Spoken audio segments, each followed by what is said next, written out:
안녕하세요. 따뜻한 복지사를 꿈꾸는 따복TV입니다.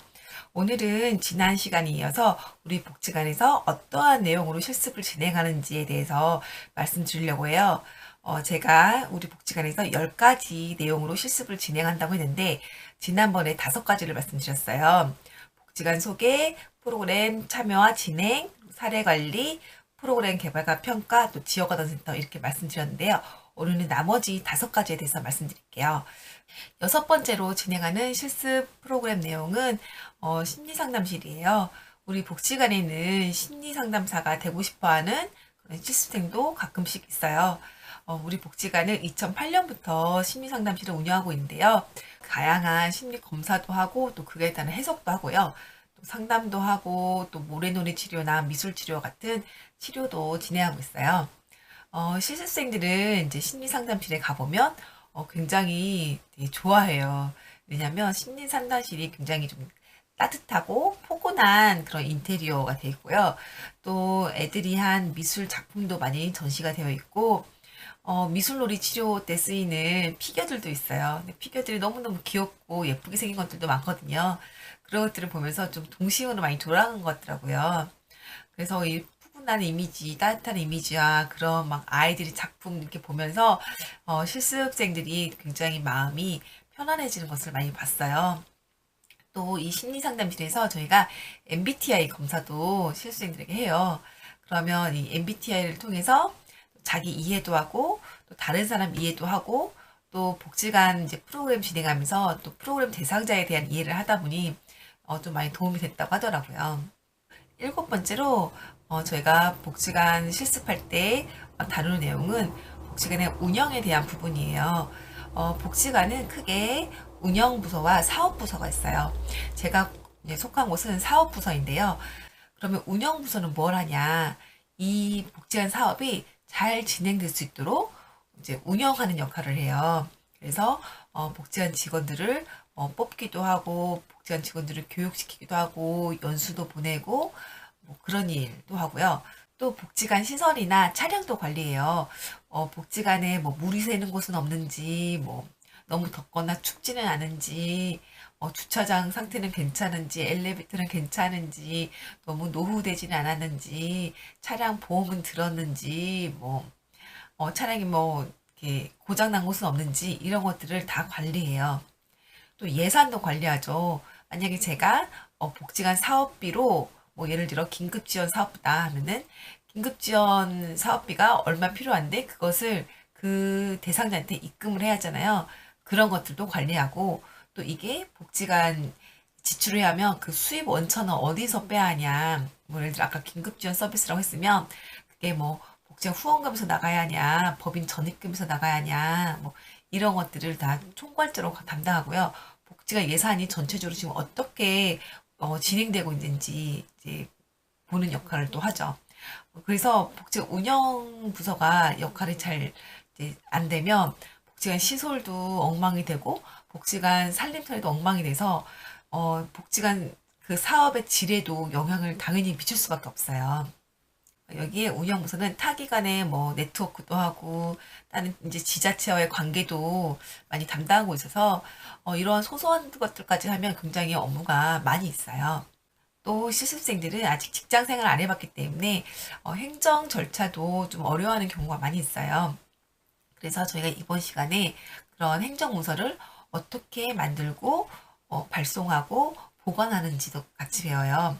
뭐 예를 들어 공문 발송을 해야 한다 하면은 어떻게 행정 문서를 작성하고 그 공문을 작성하고 어떻게 발송하는지 그리고 어떻게 보관하는지도 같이 배웁니다. 이렇게 실습생들은 복지관 사업뿐만 아니라 복지관 운영에 대해서도 배워요. 복지관 사업에 대한 부분은 학교에서도 이제 많이 배우는데 운영에 대한 부분까지 배우기는 좀 어렵잖아요. 근데 복지관에서 이제 운영에 대한 부분도 같이 실습을 통해서 이제 알다 보니까 좀 많은 도움이 됐다고 하더라고요. 8번째로 배우는 실습 내용은 직장 예절이에요. 사회생활을 한 번도 경험하지 않은 실습생들이 많은데, 그래서 직장 예절이 좀 낯설 수 있어요. 그런데 실습생들도 일종의 직장 생활을 하는 거죠. 그래서 이 직장 예절을 좀 배워야 할 필요가 있어요. 이게 아니더라도 실습생들이 나중에 이제 어딘가로 취업하는 경우가 많잖아요. 그래서 이 직장 예절을 좀 알면 나중에라도 좀 도움이 될 것 같아요. 그래서 저희가 실습생들에게 이런 직장 예절을 좀 가르쳐요. 뭐 인사하는 방법이라든지 명함 건네는 방법, 뭐 전화 받는 방법, 호칭을 사용하는 방법, 아니면 뭐 어떤 공간에서 어디가 상석인지 이런 것도 가르치고 있고요. 이런 것들만 좀 잘 알아도 첫 직장 생활 하는데 많은 도움이 되지 않을까 싶어요.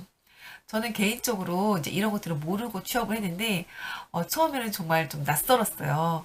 그리고 어떤 분이 저한테, 뭐, 따복 선생님 이렇게 말하면 너무너무 오글거리는 거예요. 그리고 저는 전화 받는 게 좀 많이 어려웠어요. 안녕하세요. 어디 복지관 누구입니다. 어떤 걸 도와드릴까요? 이렇게 말하는 것 자체가 너무 낯설더라고요. 평소에는, 여보세요?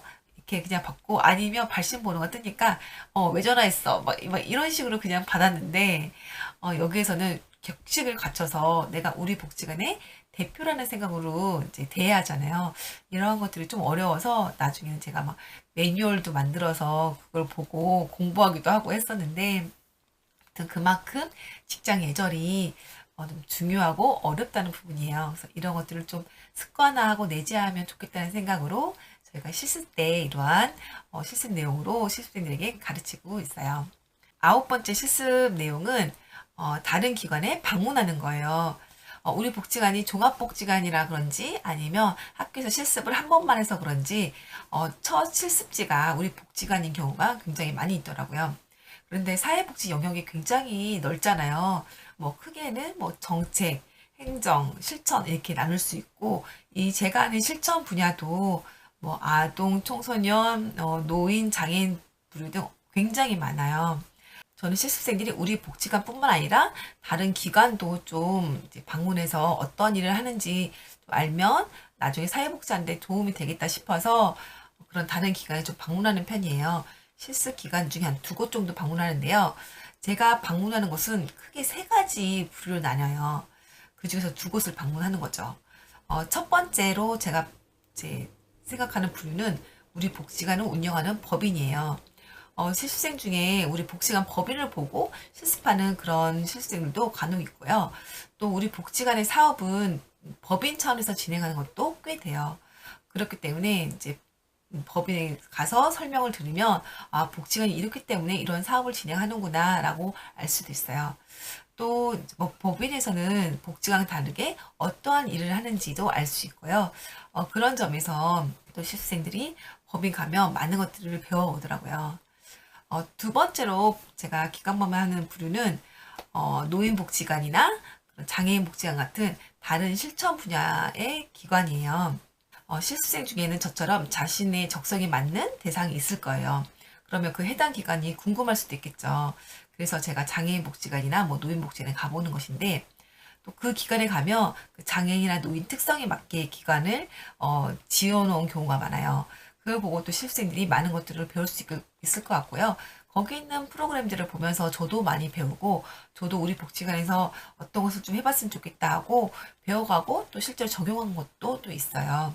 그래서 그런데 가면 저도 굉장히 좋고요. 실습생도 많이 배워오더라고요. 제가 실습 지도할 때 마지막으로 가는 기관 방문 부류는 사회복지 정책을 다루는 기관이에요. 저희 같은 이제 실천 기관은 굉장히 바쁘게 일하잖아요. 그런데 이런 사회복지 정책을 담당하는 기관에서 여러 연구와 조사를 통해서 이 실천 기관들이 어떤 방향으로 일을 해야 할지 알려주는 그런 역할을 해요. 또 각 기관마다의 특징을 잘 활용해서 이 기관들이 만났을 때 시너지 효과가 날 수 있도록 하고 있고요. 또 시민들과 사회복지기관, 사회복지사들에게 정말 도움이 될 만한 그런 정책들을 많이 마련하기도 하죠. 저는 그래서 이런 사회복지 정책을 다루는 기관이 굉장히 중요하다고 보고 있어요. 결국 제가 하는 이 업무도 그 사회복지 정책 아래서 하는 업무이기 때문에 더 그런 생각도 많이 들고요. 실습생들도 미시적으로만 많이 보다가 이런 거시적인 사회복지 기관을 보면서 또 많이 배워가는 것 같았어요. 마지막으로 실습생들이 하는 실습 내용은 평가예요. 실습생들은 실습 기간 중에 중간평가, 실습이 끝난 다음에 하는 종결평가 이렇게 하는데요. 그 평가들을 통해서 자신의 실습 내용을 다시 한번 돌이켜 보게 되고 저희들도 실생들이 말하는 의견을 듣고 다음 실습 때 그러한 점들을 좀 적용시켜 보기도 하고요. 또 이제 실습생들과 저희 간에 오해가 있다면 그걸 풀어나가는 그런 시간이 되기도 해요. 실습 평가 질문 중에는 이런 질문이 있어요. 자신이 처음에 목표한 대로 실습을 잘 진행했는지, 그만큼 많이 배웠는지에 대해서 평가하는데요. 실생들이 많이 배웠다고 하면은, 애초에 목표한 것보다 더 많이 배웠다 하면은 그 실습생뿐만 아니라 저도 기분이 굉장히 좋아지더라고요. 요즘 사회복지를 하려는 사람들이 많아서 실습 경쟁률이 정말 치열하다고 하죠. 저도 현장에 있다 보면 그걸 많이 느끼는데요. 그렇다고 해서 아무 실습 기간이나 실습해서 빨리 사회복지사 자격증을 따야지 아무 곳에나 그냥 합격만 해라 이렇게 생각하다 보면 많은 걸 배울 수 없어요. 사회복지 현장 실습의 주인공은 실습생이에요. 저희 같은 사회복지사도 아니고요. 실습 기관도 아니고 학교도 아니에요. 바로 실습생들이기 때문에 그 실습생들이 실습 기간에 가서 정말 하나라도 더 배우려고 하고 정말 열심히 한다면 더 많은 것들을 배우지 않을까 싶어요. 제가 지난 시간과 이번 시간에 우리 복지관에서는 어떠한 실습 내용으로 실습을 진행하는지 말씀드렸는데요. 다른 실습 기관과 그 내용이 많이 다를 수 있으니 좀 참고해 주세요.